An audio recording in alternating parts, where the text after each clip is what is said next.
Diane Leeds from it went on. Diane Leeds from San Francisco Peninsula People Power. And Sarah. O'Brien from the elections office. We have a fun agenda for today. We have a special guest speaker, and we have a bunch of other things to talk about. So one of the things that we talked about at the last meeting was that Filipino is now one of our official languages for San Mateo. So we thought it would be great to bring in an organization actually in Santa Clara to talk about outreach specifically to the Filipino community. So we'll start with some introductions and announcements, and then we will turn it over to our guests. So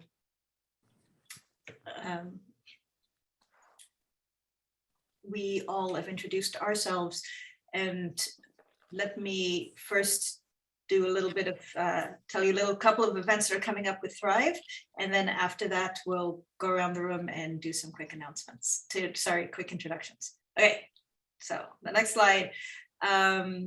This afternoon, if anybody's interested in the children and education space, the Office of Education has now hired a person specifically to do outreach to community-based organizations. So we're going to meet her and start building those relationships. And that's this afternoon. And then,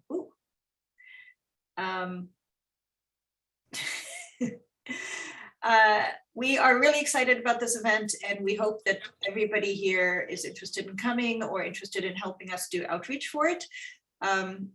As kind of a natural extension of what we're doing, we wanted to talk about how to run for office and why one should run for office.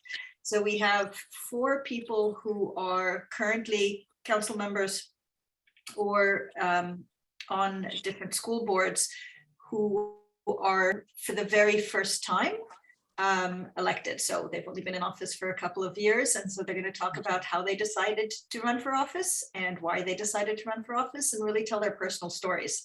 So you're all welcome to come for that.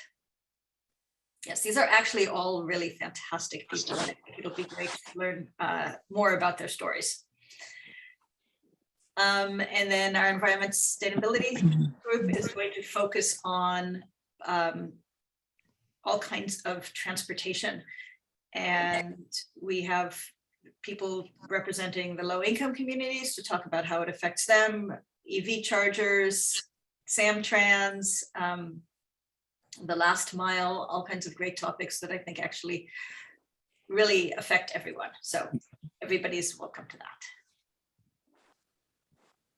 And the last one is also something for everyone, which is our Wellness Wednesdays. We're going to do stress management, and that is open to any nonprofit employee or really anybody who wants to come and just deal with the fact that we have been under stress for a long time now.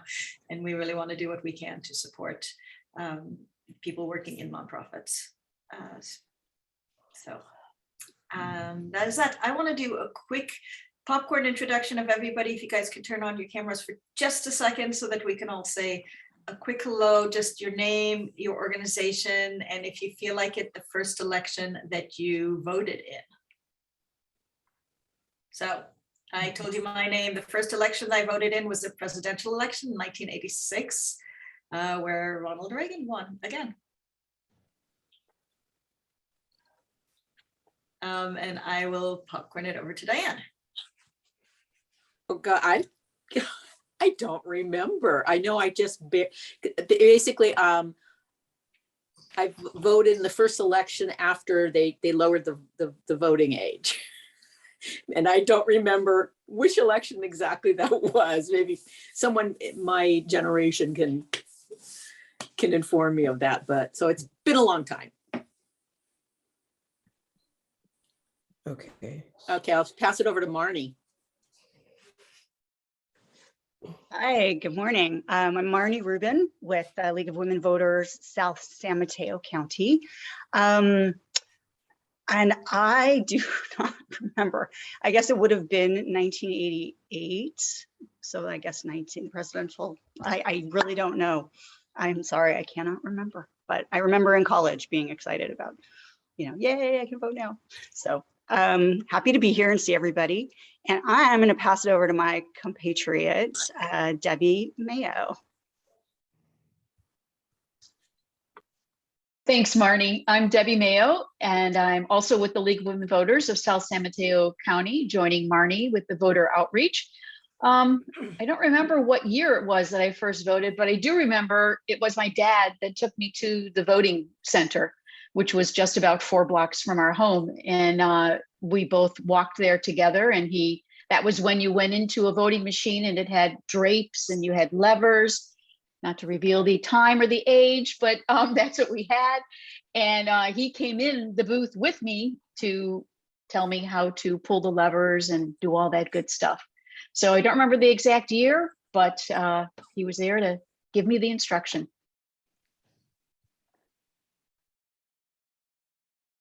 All right, I'll go. I'm Lynn Turunian from the SMGOP. And happy to be here. I'm kind of new to all this, so just learning as I go. And I'm very similar to who just spoke. I forget, sorry. It was probably, remember the levers, and it was the early 80s, if not sooner. So I don't remember exactly who I voted for, but very similar experience. So thanks for having me. Anne? This is Ann Cutchens. I'm from the League of Women Voters, North and Central San Mateo. And I had to wait till I was 21 before I could vote in 1971, and I voted for McGovern. Adria? Morning, y'all. My name is Adria. I am with Asian Americans Advancing Justice Asian Law Caucus, and the first election I voted in was the 2008 presidential election with Barack Obama. And it was a very exciting time. I will pass it to Mai. Did you go yet? I haven't, thank you. Hi, I'm Mai. I'm from San Mateo County Health Policy and Planning. And I had to look it up just to be sure, but my first election was the 2004 George W. Bush and John Kerry. All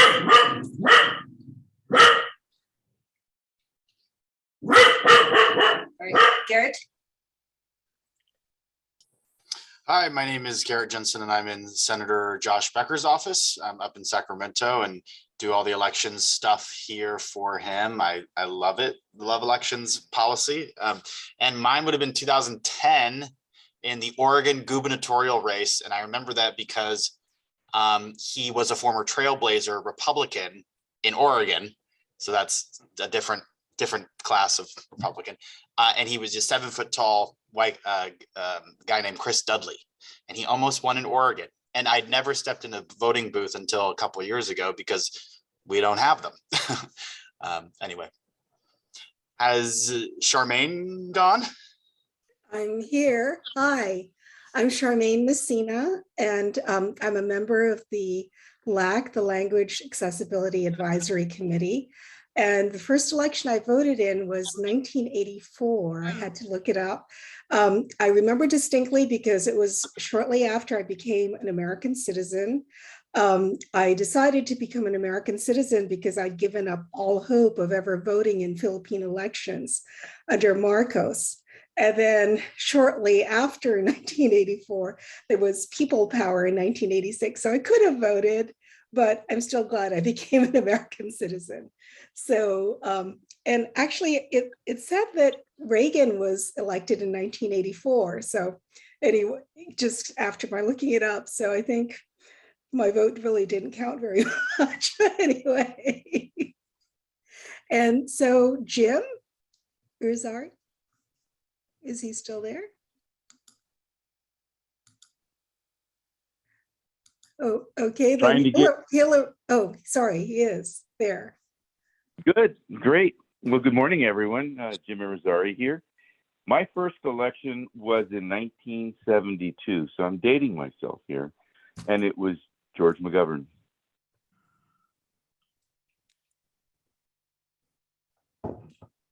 Judah? Do you hear me? Yes. Yep. Thank you. Judah's next. You're welcome. Hi, everyone. I'm not, I logged in late, so I'm not quite sure. I think I've gotten the hang. I think I got the idea of what's going on here. My name is Judy Tomasoff. I work with Supervisor Carol Groom. And I think we're talking about when we first voted, which I cannot remember the year. I do remember that it was in San Francisco. San Francisco at the time still had these great big wonderful green machines that you stepped up to, and then you pulled the curtain and it kind of closed around you in a semicircle. And then you got to use all these little very, very tactile switches and things to choose the items that you wanted, which there always were a lot in San Francisco. We oftentimes would get voter books that were thick, and then you'd finally yank a switch to lock it all in. It was very visual. I kind of missed that sometimes with these newer machines, but so I honestly don't remember who the heck I voted for or what we were voting for, but there was a lot there. And I don't know who to call next because I came on late and I don't know who's spoken. So Petra, We'll go to Linda since she's next to the. Good morning. Good morning, everyone. Linda Wolin. I'm a senior legislative aide for Supervisor Dave Pine on the Board of Supervisors. And sorry, I need to have my camera off this morning. My first election was a mock election in 1976 in my elementary school.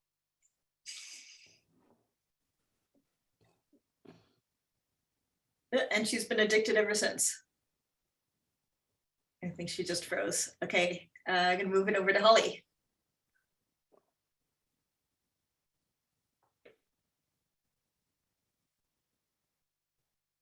Ellie or Elsa? Go ahead, Elsa. Okay, thanks. Elsa Schaefer, sorry, my camera's off too. The first election I remember was Nixon Kennedy, and my father was Republican and my mother Democrat, and I sided with my mother. But I think then my first voting had to have been the McGovern election also. And it just felt empowering. Thank you, Elsa. Holly?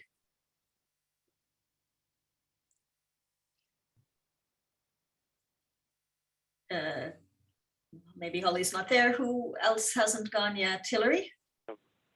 And Mike on the phone. Okay, Mike, why don't you go ahead? Oh, okay. Sounds like I'm in a large group. 1972, McGovern and Nixon. And I remember the Kennedy-Nixon debate being a big influence on voting. First election was McGovern. Thanks, Mike. I remember New York, I think they lowered the voting age to 18 shortly before.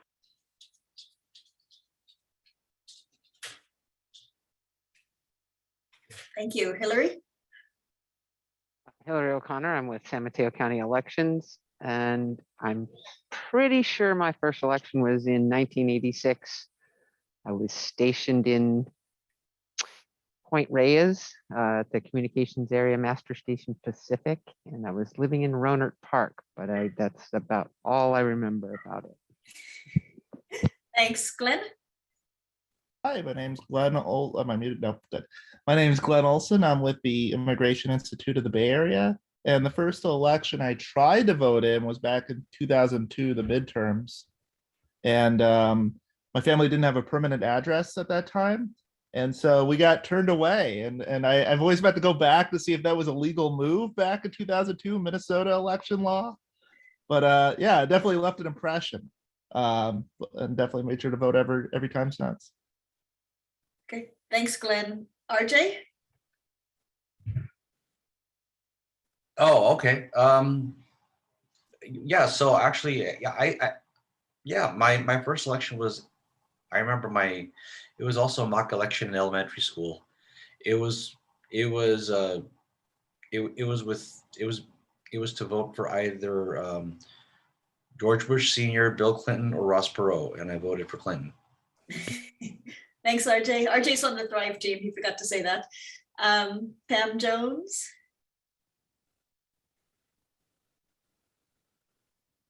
Good morning. I actually looked it up because it was a few days ago. The first election was in 1968. And that I do remember because of George Wallace being with the Independent Party. And I voted for Humphrey. Nixon was the Republican. Did I miss anybody? Me? Oh, sorry. Should I go? Yes. Hi, it's Sarah from the elections office. And I had a really boring first election as far as first real government election and not student government was the November 6th, 1979, had like 4 state propositions in a special election. I drove home from school, from Santa Clara to Half Moon Bay in order to be able to vote at home. You know, in the local church with that booth where you close the drapes and all.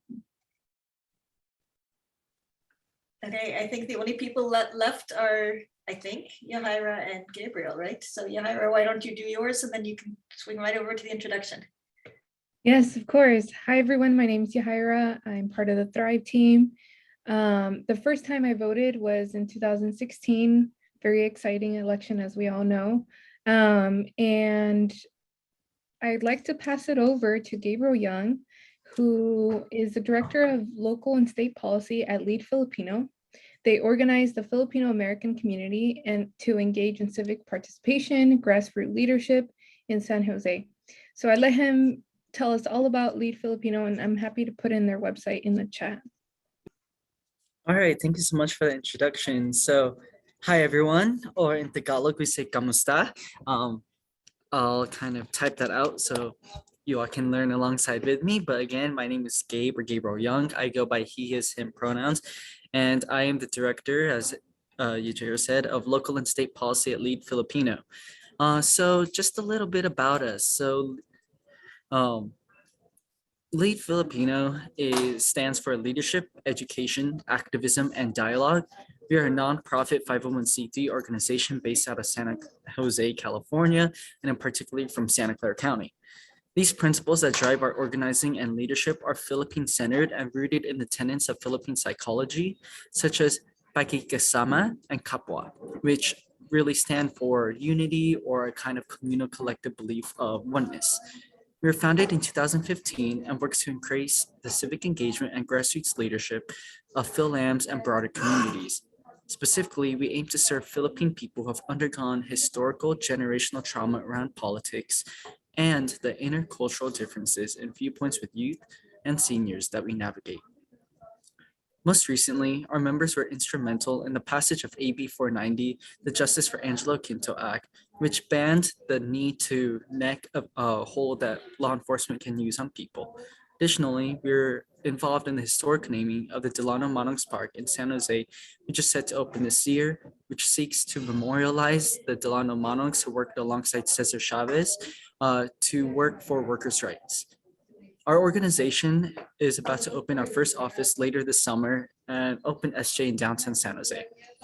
So kind of covering our past voter outreach initiatives from 2016 to now, others when we were founded till now.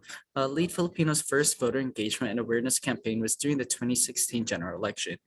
We formed the Iboto Filipino campaign with the Filipino Youth Coalition and with support of other grassroots partners like the Asian Law Alliance. Iboto Filipino was educational and community driven. We engaged many statewide ballot measure campaigns to come and present to our community, including the staff of Prop 64 to legalize marijuana, which resulted in the registration of 100 Phil-Am voters and workshops at the Filipino Youth Coalition and the Sobrado Center for Nonprofits. Iboto Filipino formalized Lead Filipino's partnership with the Santa Clara County Registrar of Voters in 2017. From 2017 to 2019, we've actually organized such as Evan Suarez, who now works with larger state policy and getting more Phil-Ams involved in the finance field, Ian Crueldad, who now works out in Los Angeles in the nonprofit sphere, to manage our partnership with the county's Registrar of Voters. Through this partnership, our org participated in the county's monthly naturalization ceremonies and supported the volunteerism of students, adults, and families that seek to help educate newly naturalized citizens on their basic voting rights.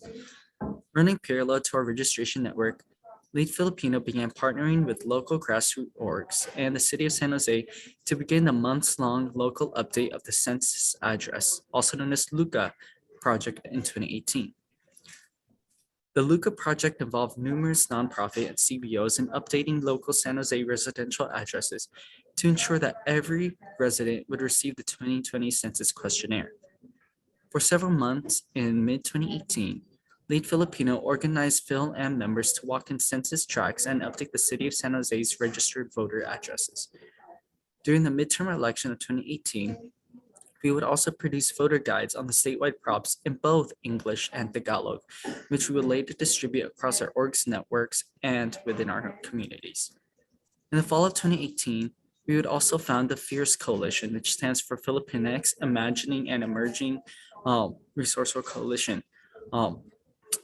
with the Bulasan Center of Filipino Studies at UC Davis to build a statewide Phil-Am network to engage on issues of voter rights, education, healthcare, and housing. These efforts birthed our leadership of future Phil-Am advocacy days in Sacramento. In 2019, Lead Filipino joined the API Justice Coalition, began comprehensive training and outreach around the 2020 census. Our work included training our organizing team to understand the basics of the census. Two of our organizers even attended the Advancing Justice National Conference in Atlanta, Georgia, to learn about the 2020 census, including ways to alleviate fears among undocumented communities and increase completion of the decennial count. Simultaneously, our entire organizing team received census training from the Asian Law Caucus and began leading workshops with local colleges. By the end of 2019, we hosted workshops with Phil-Am collegiate orgs at San Francisco State University, the University of San Francisco, California State University East Bay, Stanford, San Jose State University, and De Anza College. In 2020, we shifted our strategy in response to COVID and focused our advocacy on civil rights, where we joined the Yes on Prop 16 statewide campaign. In 2021, still in a virtual environment, we continued our statewide advocacy on ethnic studies, but went even deeper into police accountability, such as AB 490, SB 2, AB 118, and anything related. Currently now in 2022, Lead Filipino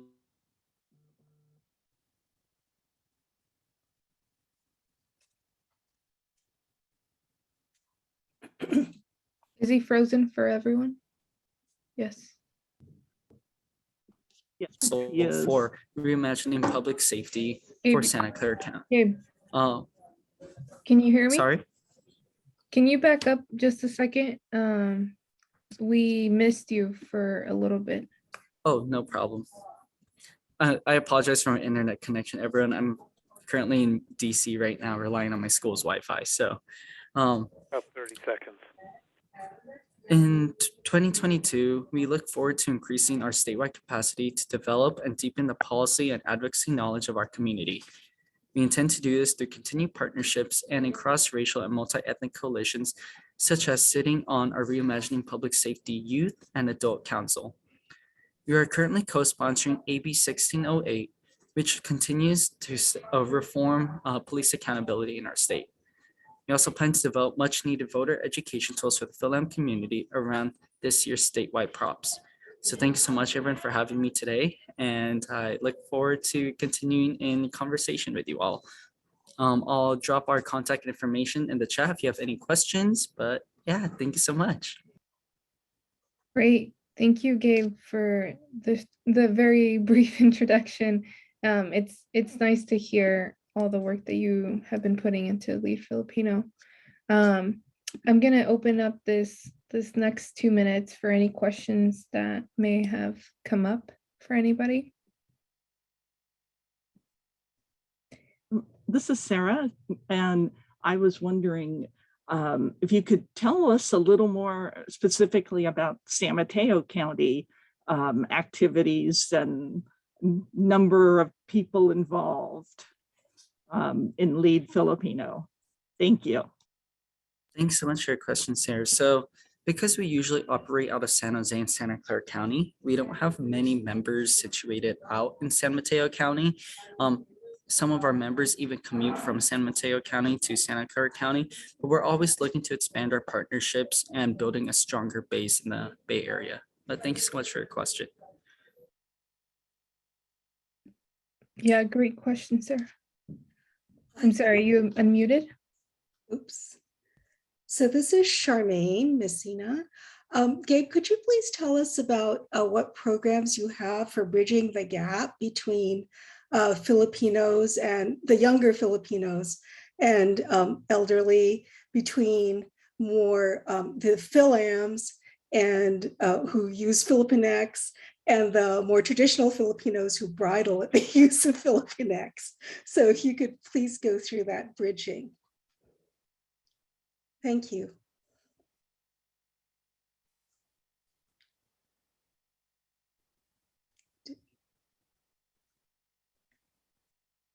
Did my question, was I frozen? No, we heard your question, Charmaine. I think Gabe was frozen. Yeah, I'm back again. I'm so sorry for my my connection issues. Currently surviving on school Wi-Fi right now here in Washington, D.C. But about our program, so we host a plethora of programs. So one is our annual Fly Penise program. So that seeks to. There's a great suggestion, Gabe, in the chat. If you want to go off camera, that's okay. Okay, let me try that. But first we have our Fly Penise program. This is annual, which seeks to invite Filipinas, Pinays of every generation to come and enjoy a dialogue on how they can get further involved in civic engagement and bridging that dialogue between the older generation and younger. Then we have our awareness and action program, which is more youth-centered or young adult-centered, which seeks to instruct people in the ways of organizing and providing them the community knowledge that isn't found in our textbooks at school. We have our Liberation Book Club, which invites anyone who's interested in further reading. We're currently reading Carlos Bulason's America's in the Heart to dissect the Filipino identity and to create that dialogue of bridging ourselves. We have a scholarship fund which supports young Filipinos to attend higher education. We have Politics and Puto, which is our monthly seminar on instructing folks on how our political systems work and civic engagement works. And we seek to meet people where we're at. Then we have our Career Elect by Summit for our LGBTQIA+ folks to come in and have a place to engage in dialogue with everyone. And finally, we have the Fierce Coalition. And with the Fierce Coalition and working with 30 other community-based organizations across California, we seek to create programming and a policy symposium that seeks to include everyone's opinion and voice and eventually develop a policy platform in a way that is digestible for younger and older folks to understand. So those are just an overview of our programs. And what kind of outreach do you do to people who aren't necessarily that involved in the community? How do you get word out to non-activist types? Because I think that's one of our challenges. So one way is we definitely take on the task of translating voting guides into Tagalog or Cebuano, depending on the communities. And then because our partners and organizers are involved in so many different spheres, so for example, as my family are immigrants, we go through our organizers to reach other communities in San Jose and ask them to distribute our resources while partnering with others. Additionally, we go to the different hubs of Filipinos, such as Seafood City, and we kind of table there and give presentations there for our community to understand. Finally, we work with the cities in our county to make sure that they can outreach to the populations, host listening sessions, and they themselves can conduct the voter outreach when we cannot. So we basically kind of create the resources for them to go and distribute and disburse for each city council district. Thank you. For sure. Thanks so much for your question. I see Diane has a question. Yeah, hi, thanks so much, Gabriel. The question I have is around language. As Sarah mentioned earlier, Filipino is now the third, language that will be provided, all the election material will be provided in. And so my question is, in terms of doing outreach to the Phil-Am community, obviously what we've been using is Tagalog. And I'm just a little confused in terms of, if do we continue to use Tagalog, or do we just move to Filipino, or, especially trying to attract the younger voters? I mean, any insight you can provide on that would be really helpful. Yes, for sure. Thanks so much for your question. So to differentiate Filipino and Tagalog, Tagalog is more of a rooted language in the Philippines. So for example, there are some words that we say in Filipino that's more known as like Taglish, like Tagalog and English, that reaches some people. But for what our organization does, we make sure that, of course, it's in English, but also in Tagalog, and focusing on the Tagalog aspect, because lots of immigrants, especially undocumented folks, are still having a hard time processing and comprehending Filipino or even English. And so by providing them the opportunity to understand voter guides through Tagalog, it gives them that confidence that there's a resource out for them. Another thing we do is we make sure we find translators or people who look like our community members, who can confidently and in a way that's on the same page for them, slowly process and explain what exactly is said on, because there are some words in English that can't necessarily translate to Tagalog and vice versa. And so it's making sure that there's those community translators that can provide that gap and bridge it for them, if you will. Great, thank you. For sure. Thank you so much. Actually, if I may clarify, Tagalog is the basis for Filipino. Tagalog, it was sort of Tagalog versus Ilocano versus Visayan. All these different, there are so many numerous dialects in the Philippines. So I think back in the 30s, President Quezon named Filipino the national language, but it's mostly based on Tagalog. There is definitely Taglish, which is the mix of Tagalog and English, but there's really not that much difference between Tagalog and Filipino. Whereas there would be between Filipino and Ilocano, or Filipino and Cebuano. So there's no need to be anxious about using Tagalog versus using Filipino. Is there one you would recommend over the other in terms of voter outreach? It's pretty much the same thing. Okay. Now, the one thing though is in the Bay Area, there are a lot of Ilocanos and some Cebuanos, especially among the older community. But most people, in school, it's Filipino that's really Tagalog that's taught.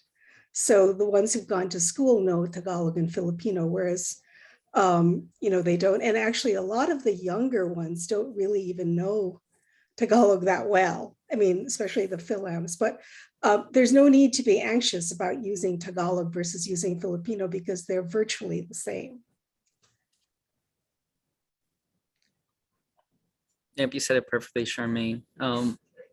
It's just linguistics, really, because like Filipino and Tagalog, as Charmaine said, is the same. It's just a matter of like phrasing it as such that makes our, especially the immigrant community, more, I'd say, understanding of what they're reading, because it's the same thing as we talk about like Filipinx versus Filipino versus Filipina. A lot of the older generation does not see the difference, or does not understand why there has to be Filipinx or Filipina. And so by putting Tagalog for them or Filipino, it wouldn't really matter, because they read it the same, but Tagalog makes it feel like it's, I'd say, more open for them to understand, if you will. And especially the undocumented folks who don't understand that there is a difference of Filipino versus Tagalog, with some Taglish being Filipino. So But Taglish is also Tagalog. That's why tag No, is yeah, Tagalog in English. no, it is. I'm not saying that you're wrong at all. I'm just saying that there are some words that like aren't translated fully from Tagalog to English, and hence why we have Filipino. And so, yeah, there was a great linguistic study from the Bulletin Center that covered about how when immigrant communities move over from the Philippines to America, Filipino has arisen as a language to kind of combine both of them and to encompass the Filipinx identity. And then that also transfers over to the Philippines, where when you talk about Philippinx and the language of Filipino, there's some words that get lost in translation because of the diasporic events of Phil-Ams versus Filipinos and immigrants. So I'm not saying you're wrong at all, Charmaine. I'm just saying that like Tagalog is what, when we go to the Philippines, a lot of people who can recognize the deeper Tagalog words and language can understand better once they move to America. At least from our own experience, that what we've been working with. Whereas I don't understand Ilocano. I do, Yeah. So it's like, or Pampangueño, it's like birds talking. They're so different. We have a question in the chat from Pam. Pam, you can go ahead and unmute.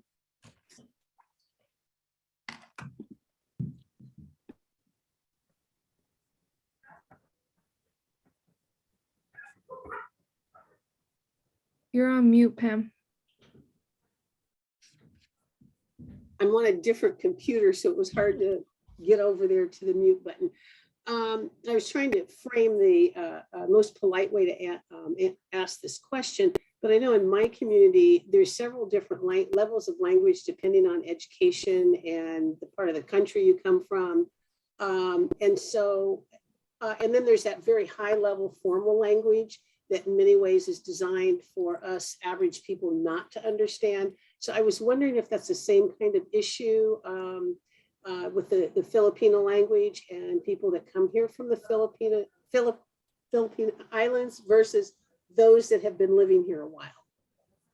Yes, no, absolutely. I was trying to find the scholarly articles that I was trying to describe earlier. I think this is a great one to kind of contextualize what I was talking about, but Tagalog is really the main one that's known as like the national language and the mainstream language that most immigrant communities use when they move to America.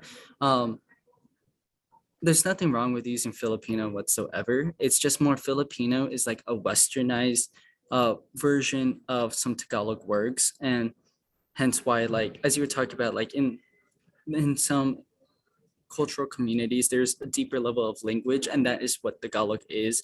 And Filipino is mostly like the westernized words of things. And a great example is like, for example, in Filipino, when we say dictionary, it's Spanishified, where we say diccionario, whereas in Tagalog, Tagalog purest language would be talatingang. And that is mostly where you'd find it in the Philippines because of the deeper, pure Tagalog language that is.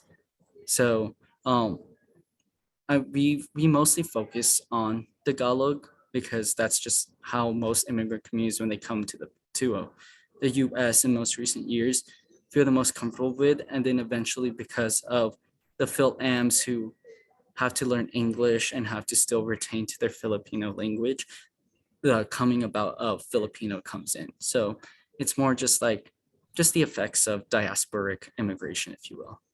But thanks so much for that question. Actually, Pam, even within the Philippines, there is a difference between the formal and the everyday language. And I did have an experience where I was monitoring elections in Las Vegas. And two Filipino women asked for the Filipino version, and they read the ballot and they said, "Oh my God, I don't understand this," because it was translated in very formal, what they say is malalim, very deep Tagalog or Filipino. And so that's something we have to be very wary of, because often like the deep Tagalog is associated with what they say are balagtasan, which are these poetry contests for people sort of extemporaneously sling this incredible poetry at each other, or just very flowery language. And that's not what people use. And often, I think there's a tendency to fall into that rut of using some of the flowery language, at least they did in Las Vegas. So that's something we have to be really wary of here, and to throw in the Taglish when we went. And I don't know if this is going to be any helpful at all. I just looked up, this is from Cornell. Tagalog is the native tongue of the people in the Tagalog region of the Northern Island, Luzon. It was declared the basis for the national language in 1937 by then President Manuel Quezon. So, you know, that's sort of shows that they're pretty much the same. My father, who was Visayan, just did not like the idea of Tagalog being the national language, and there was always bantering between him and my mother about that. But I think it's sort of the regionalism. Great. Thank you, Charmaine, for that context. And thank you, Gabe, for providing all the context that we needed here. I think I learned a lot, and I'm sure everyone else learned a lot. So we want to thank Lead Filipino and for your time. Thank you for being here. And we can go over to the next agenda item, and I'll let Sarah take it over. Thank you. Hey, hi. I want to check in with Jim while he's on the phone to see if he had anything he wanted to talk about, because sometimes he has to run off to a different meeting. Jim? And looks like the mic is still silent. So I'll start out, and if he's able to say anything, we'll, you know, we'll update you. First, we've been talking about Filipino. And I wanted to share our new sticker, our I Voted sticker, which now has, you know, the different languages. We've had to update it. Here it comes. There you go. So hopefully you'll get one of these if you're voting here in San Mateo County. You'll get it in the mail, or if you go to a vote center. Besides the new sticker, of course, we need proofreaders, particularly for the Filipino language. We probably have a space or two in Spanish, but I think we're good with Chinese, but Filipino. And we need all languages for people to apply for vote center representatives.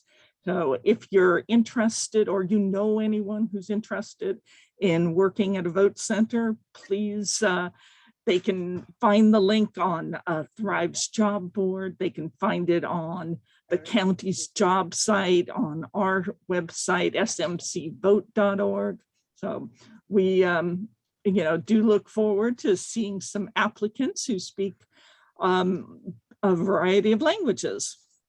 We expect to have close to 45 drop boxes for this election.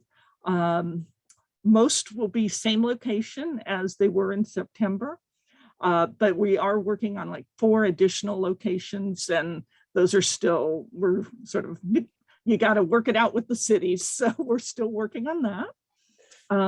There are going to be 3 30-day vote centers, and then there will be 9 11-day vote centers, and finally about 45 4-day vote centers.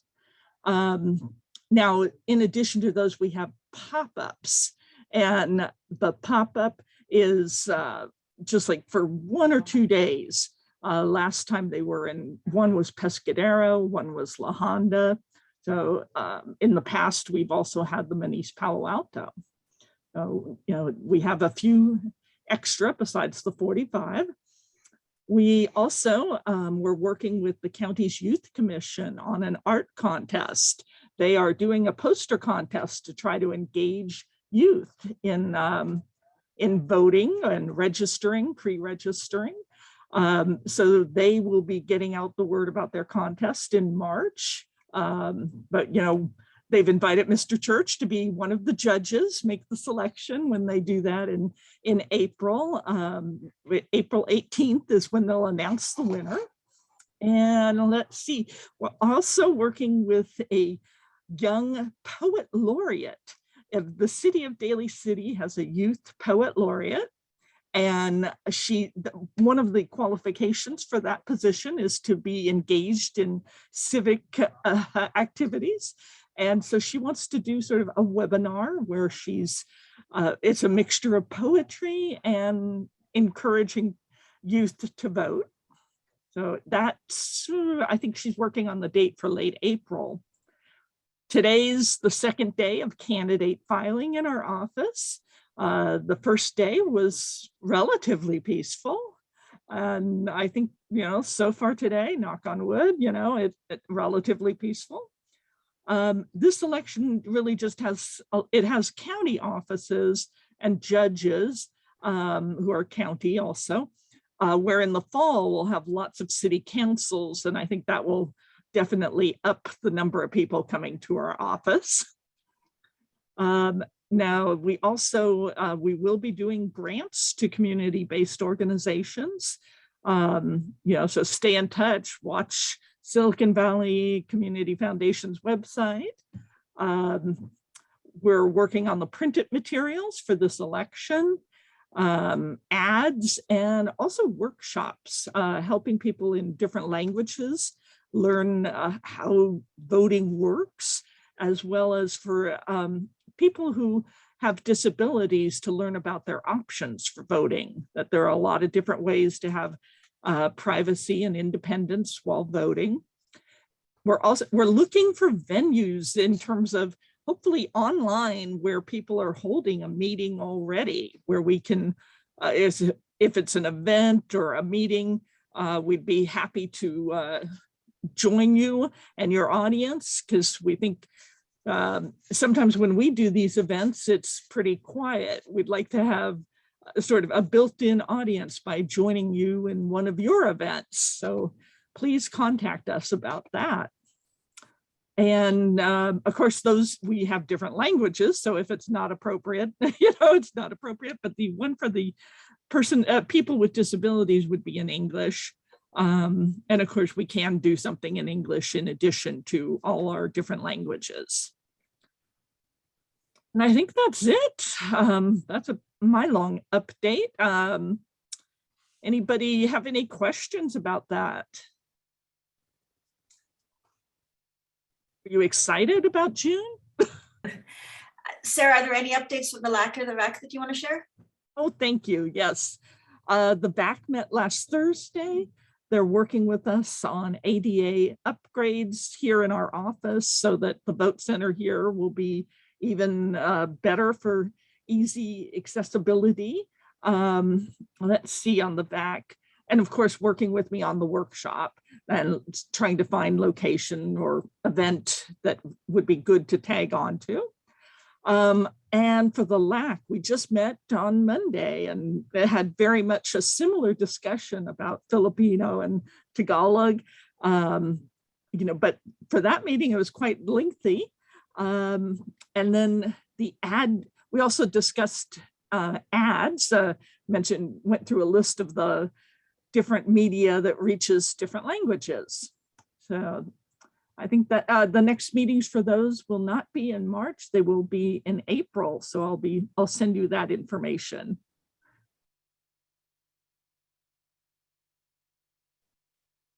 That's it from me, unless anyone has any questions.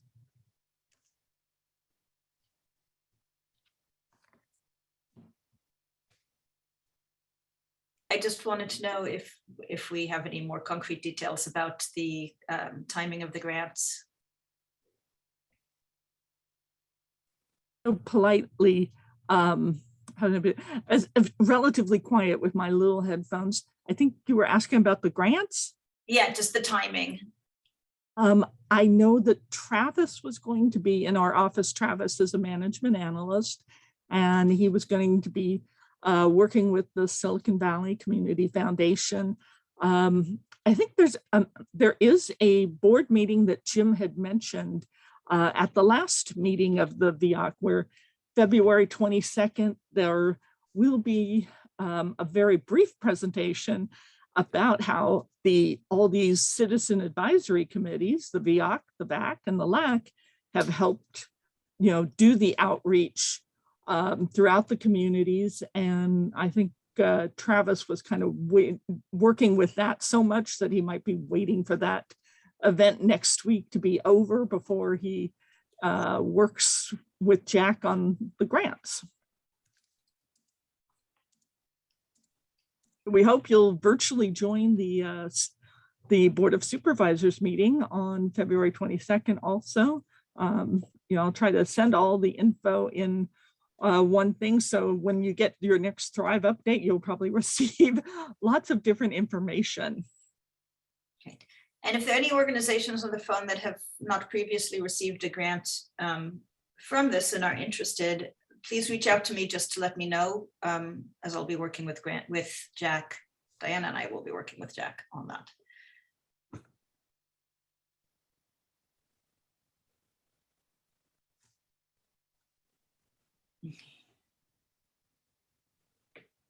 Does Hillary have an additional update, or did you cover everything? She says she has nothing more to add. We're good. Excellent. Does anybody want to share anything exciting that they're doing as far as voter outreach? Our next meeting is going to be March 16th. And by then we're getting much closer. Thrive will be hosting and co-hosting candidate forums coming up as well. See all of that on our newsletters. Is there anything that anybody else wants to share that they're doing vis-a-vis the elections coming up?